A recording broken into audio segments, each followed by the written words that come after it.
Do you know of a country called the Little St. James of Asia? That country is Cambodia. Cambodia thrives on three main industries: drugs, gambling, and its role as Little St. James. As a small nation on the Indochinese peninsula, Cambodia is squeezed among several major powers. Many regions have never formed a large unified government, and its culture has long been influenced by two major countries. Even its own history is incompletely recorded.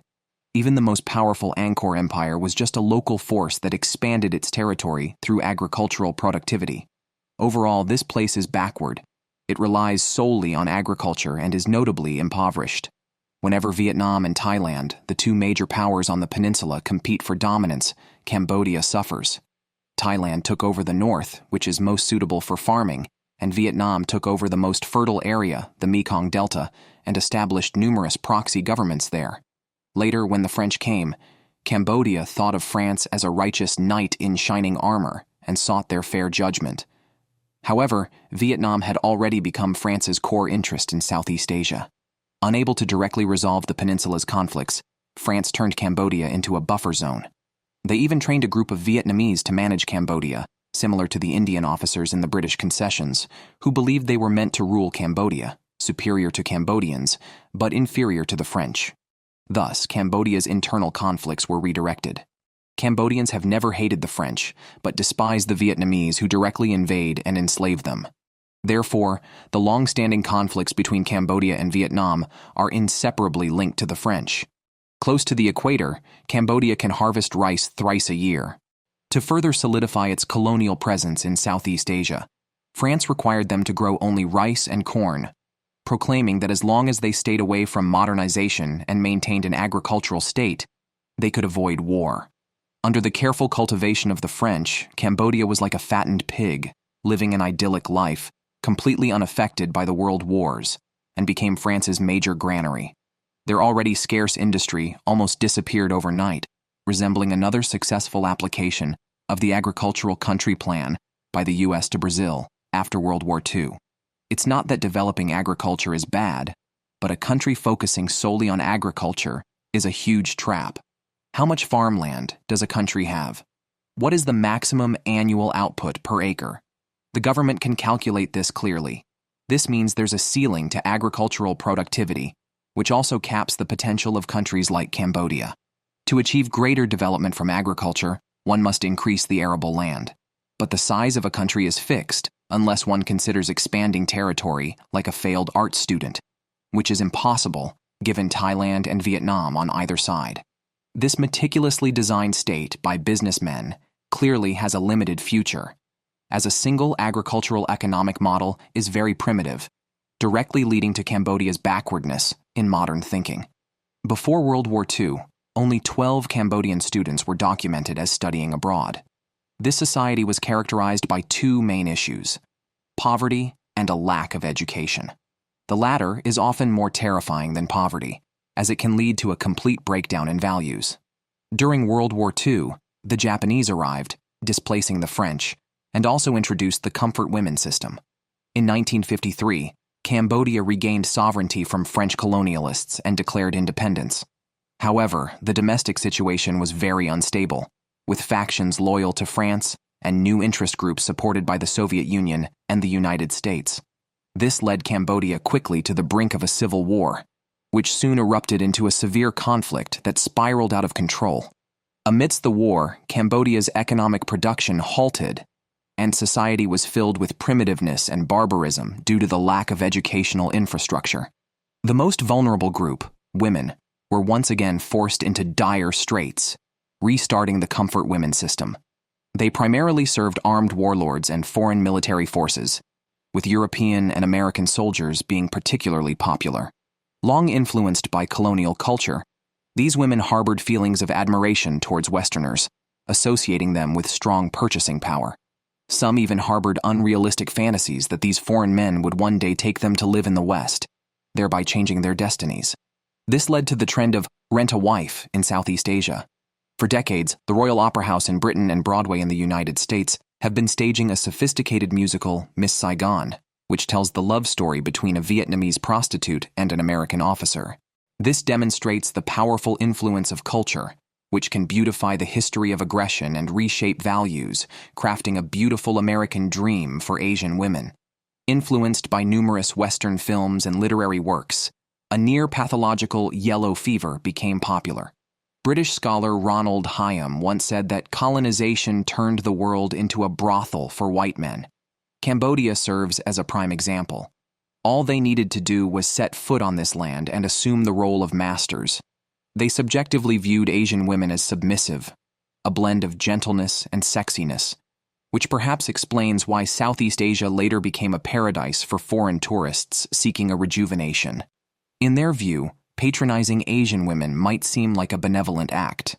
However, while Cambodia's poverty was a result of the agricultural country plan, the lack of emphasis on education by successive governments also played a crucial role in the growth of the sex industry. Why say this? Although Cambodia has a population of only 16 million, about 13 million are rural residents, and many in urban areas also lack educational opportunities, leaving rural areas as educational vacuums. Additionally, although Cambodia has vast arable land, the degree of modernization is very low. Nearly no mechanized collective operations can be achieved, and farming is still at a very rudimentary manual stage. The effort and yield are completely disproportionate. The absence of national education has led to distorted values among the populace. Many people do not see sleeping with someone for money as shameful. When a woman realizes she earns less from a hard day's work than a prostitute does from one night, more women enter the industry. Some families, seeing the quick money in the sex industry and lacking societal and educational restraints, have gradually fostered another appalling category, which is a major feature of Cambodia's sex industry: child services. Children offering services are common in the streets and alleys. It's known that in Europe and the USA, minors are legally protected, at least ostensibly. However, in Cambodia, many children are trafficked and sold to nightclubs. Before being sent to hotels, they are taken to local clinics to obtain a virginity certificate, which can increase their value by hundreds of dollars. A few $100s might be a small amount for Americans, but for Cambodian families earning less than $50 a month, it is a significant fortune. Under such deplorable conditions, many impoverished families even sell their children, further exacerbating the industry. These children, at an age when they should be in school, are forced to provide services daily. This practice satisfies some people's pedophilia, forming a shocking specialized industry chain.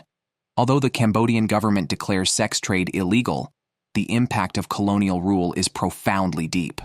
Promiscuous behavior has also led to a high rate of diseases. According to the latest data from Cambodian national agencies, there are 76,000 people living with HIV, making it the country with the highest infection rate in Asia. There is one HIV patient for every 200 people, and 1 in every 30 industry workers is infected. The infection rate is still rapidly increasing, with new cases predominantly between ages 15 and 24, directly correlating with their specialized industry. It can be said that the sex industry has directly undermined Cambodia's foundation. 10% of the population is involved in the sex-related industry, making industrialization even more difficult. Many children are drawn into the sex industry, losing their chance at education.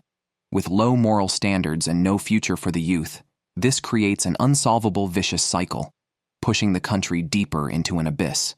The lack of education leads to a collapse of values. And what does a collapse of values bring? It brings prostitution, gambling, and drugs, none of which are lacking. In those days, Cambodian women chose to sell their bodies for food to survive. What about the men? The French pointed them in another direction: drug trafficking. Although Cambodia officially bans drug trade, the problem is its proximity to the Golden Triangle. The Golden Triangle is known for its poppy cultivation. It is controlled by numerous warlords, producing a large quantity of drugs. Thanks to its geographical location, Cambodia has become a processing and transshipment base for drugs from the Golden Triangle. Many new types of drugs are even tested on humans in this country. According to a UN report, there are more than 1,000 entertainment venues in Phnom Penh alone involved in drug trafficking. Cambodia's underground drug market has formed a complete industry chain from production to packaging and sales. The sex industry, dominated by women, does not spare children, and neither does the male-dominated drug industry. In drug production and sales, a high percentage of Cambodian youths and children are involved, with many also addicted to drugs. 30% of drug injection users are infected with HIV. The Cambodian government is aware of the dangers of drugs and is committed to combating drug trafficking, but the involved interest groups and officials are too numerous. Gangs not only engage in drug trafficking, but also arms trading, often overpowering government forces. In the past decade, Cambodia has arrested 10,000 to 20,000 drug traffickers annually. However, the numbers have increased over the years. The drug trade has become an indispensable part of Cambodia's economy. As some leave, new individuals join.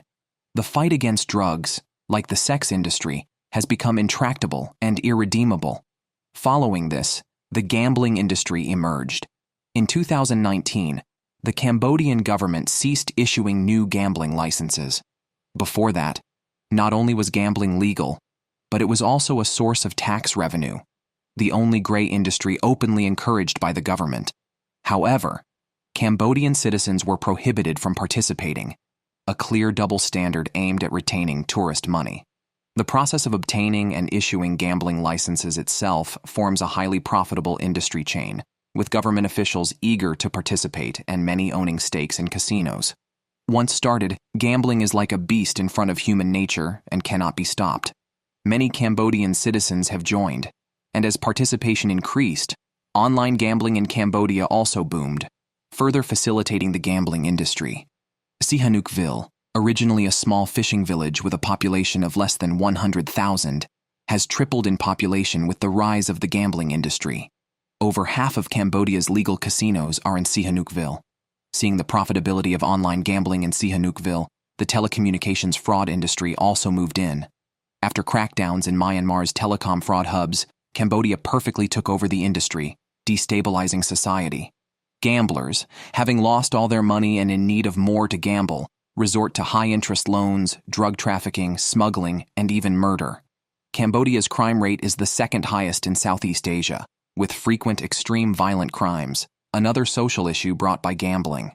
Cambodia is a small country in Southeast Asia with a 2022 GDP of $29.5 billion and a population of under 20 million. Cambodia portrays itself as a beautiful tourist destination. However, it's apparent where the beauty truly lies. Statistics show that there are over 200,000 sex workers in the country, and more than 150 casino licenses have been issued. Located next to the Golden Triangle, drugs are readily available on the streets. This Cambodia is a paradise for those seeking to indulge their desires, but a hell for the local people. In 2019, Cambodia welcomed 6.3 million tourists, generating nearly $5 billion in tourism revenue, accounting for 15% of the GDP and serving as a major source of foreign exchange. To create a better and safer tourist environment and enhance the quality of tourism services, the Cambodian government has decided to crack down on the sex and drug industries and promote the diversification and sustainable development of tourism. However, there's a significant problem. Cambodia's tourism industry is fundamentally built on the industries of sex, gambling, and drugs. The global attraction of Cambodian tourism for men primarily stems from these three aspects. Whether to suppress them or not will bring bigger issues. Perhaps Cambodia needs the courage to face a potential downturn in tourism due to the loss of these gray industries. Currently, tourism is a vital industry for this predominantly agricultural country. Without it, Cambodia lacks other industries to fill the void, effectively digging its own grave. At least for now, the path to redemption for Cambodia is a long one.